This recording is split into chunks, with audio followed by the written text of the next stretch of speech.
Okay, before we fall into the trap of what we saw in that Michigan Oregon game. All right, and I get that some of you guys listening to me may not have watched the game, but you don't need to have watched the game to understand what it is I mean when I say an emotional high. It is so easy to go down this road. So here's what we're going to do. I want to make it very clear to you that there are ways of avoiding this. Right? And that's what we're going to discuss now. We are going to figure out how to avoid.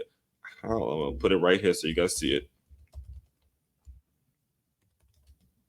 How to avoid. Just learn how to use this too. So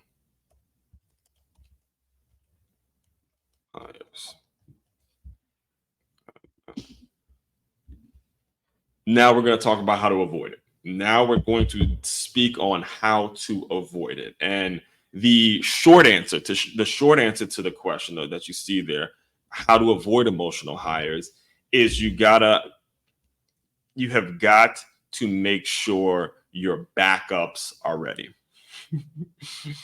All right, and just stay patient with me. I'm going to translate that into the working world in a second. But you have got to make sure your backups are ready. Let me put up real quick. I'm going to put up the thumbnail real quick, just so you know why I put this thumbnail. I chose this thumbnail. So you see that guy right there, at the top middle. His name is Coach Bob Malloy. All right, Coach Bob Malloy was my high school football coach, and he retired about six or 7 years ago now.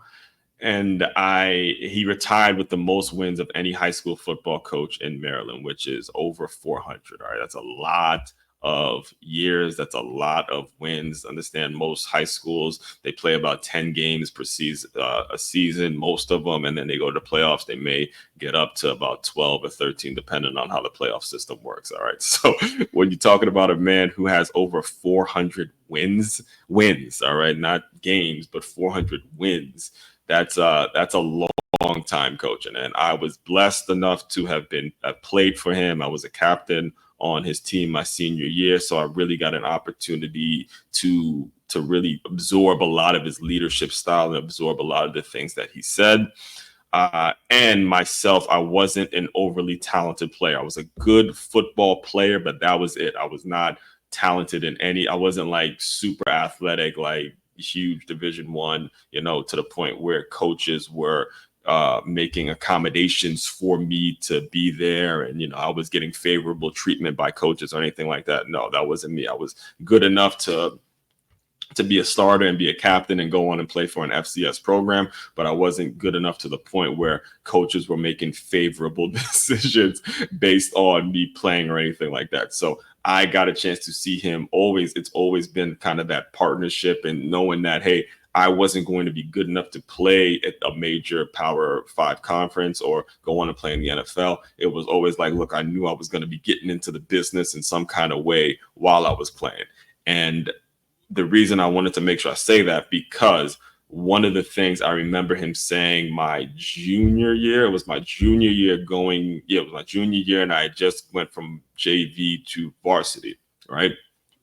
And I remember him explaining this to us during camp. And just so you guys know, during camp is when everyone's coming in, everyone's, jockeying, a lot trying to get their position. You get a whole off season of working out. You get a fresh energy. You get new guys stepping up. Who's going to be the starter? Who's not going to be the starter? You get a lot of testosterone. You get a lot of testosterone, and people really compete in a real competitive environment when we're talking training camp and football. That first week of August is always every year now. That first week of August, I'm always getting an itch as it is. But anyway, I remember him making the point. It was my junior year where he looked at all of us. He looked at all of us because he knew we were a lot of newcomers and there's just a lot of new faces with the Good Counsel program and all that. And he looks at us and he goes, "Hey, listen. The team with the best second team, all right? It's the program and the teams with the best second team. That's usually the team that gets it done at the end of the year." Let that sink in for a little bit. I'm going to say it again nice and slow so you business owners understand me. You leaders of organizations understand me. You managers understand me. You heads of household, the people that call themselves leaders. So you guys hear me clearly. The team with the best second team is usually the team that gets it done. That's what happens. All right, that's what happens. So if you want to avoid the emotion, and I say this because I don't want you to think that I'm here telling you that having emotion for your job, or making, maybe doing something that would be somewhat convenient in regards to how you hire people. I don't want you to think that that's necessarily a bad thing. It's not the worst thing in the world for you to, like I was telling you last week, to bring in maybe a family member to fill this position, or because someone is going through something, someone may be having a difficult time with their kids, or somebody may be maybe have a situation at home where they just need a job, and you are emotionally attached to this person, and you want to give this person a break. All of that is fine. The thing you have to do, all right, what you have to do in your business is make sure that your backups are ready. All right, in essence, metaphorically speaking, that the people that you're bringing on that may not have what you consider a important decision. Okay, make sure you're spending your time getting those folks ready, because you never know when it's going to be that time to step up. You never know when it's going to be their time. Hey, something goes wrong. Somebody gets a job offer somewhere else. Somebody does this. Something, life happens. I don't know. The coronavirus hit, shit, right? Are you in a position where you're getting your backups, the folks that may not have a glamorous position? Are you, as an owner, getting those ready? Are you getting those people ready? Are you making sure you're hiring the right people and the most qualified people in regards to that? Because that's what's going to get you through. That's going to be the thing that makes it so your business thrives year after year after year after year after year. It's getting those backups ready. You see the connection there? You see what I mean when I say the connection that Coach Malloy made? And this is something I heard. I was 16 years. I'm gonna be 36 years old in January. This is 20 years ago, folks. 20 years ago. 20 years ago, I heard this man say that, and it still hits home because it is so on point. And it's true in every single system, every single facet, everything we do. It's about, are you getting your backups ready? And too often do I see owners, too often do I see managers, too often do I see people who have a position in which you're supposed to be bringing folks in, and you're supposed to be making sure you're setting up a situation, setting up a business in which, setting up an environment in which you are getting every single person ready. Too often do I see you guys drop the ball on this. You drop the ball on this all the time. And it's important that you don't do that. You can't drop the ball on this, because as you see, when your second team is not ready, when your backups aren't ready, eventually you leave yourself susceptible to folding. You leave yourself to be in a situation where you're just going to be losing employee after employee after employee after employee. So when it comes to the element or the concept and the understanding that if you want to avoid falling down this trap of hiring someone that's either convenient, or hiring someone because you are emotionally attached to that person.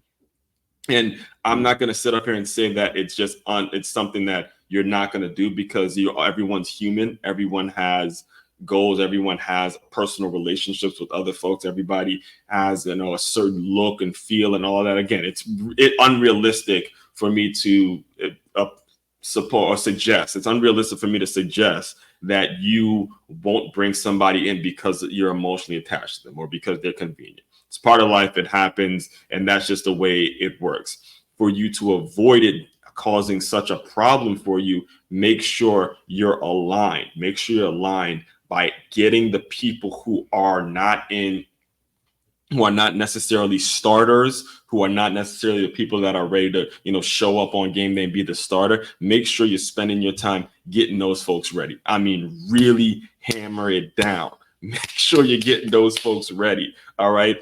That is how you avoid it. That's the plain and simple way of doing it. And however you take the message there, however you make it so you apply this to your business, that's your business. Then you have to ask yourself, what's going to be the priority? What's the things that we need to be getting done? Where can the people who are showing up, where can they help us today and help us right now? That's how it gets done. And to kind of to cap off the story, I'll let you know that the team that actually won the championship was a team named the Matha High School, which they've been a dynasty for years. I mean, just if I was to sit here and try to name off all the NFL players that have come out of the Matha, I would be on here probably for another 30 minutes. I'll keep you on here for another 30 minutes.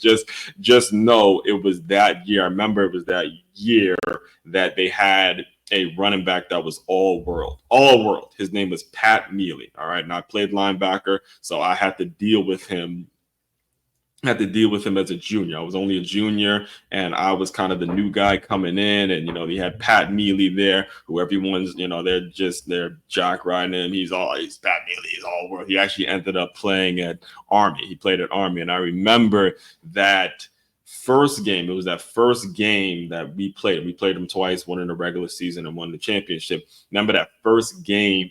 It was I can't remember if it was that game or the playoff game. I know at some point he had an ankle situation where it started bothering him and he wasn't full go. And I remember we were actually talking about, it was the next week. It was the next week because we were watching them in the playoffs. And I remember that something had happened to him and his ankle started bothering him. Something happened. He wasn't at full strength, long story short, right? And I remember watching it during the playoff because we were going to be playing them next week, and we won our game Friday night, and we saw Pat Mealy go down, and it was like a big deal because you get a whole 2 weeks of going by where all the coaches are riding them. It's a job, just everybody, Pat Mealy this, Pat Mealy that, right? So he goes down, and I remember us watching that live, and I was sitting next to one of my teammates, and he looks at me and goes, "Dude, don't worry about it. Their backup is getting nasty. Their backup is just as good." And their backup, actually, his name was Benji Clements, and Benji became a teammate of mine when I got to Stony Brook, and he was a starting corner there for a couple of years. And I remember chatting with him about that, and just the depth and the understanding that. Yeah, and just to stay on that note, and I'll close you guys out soon. Benji was a running back.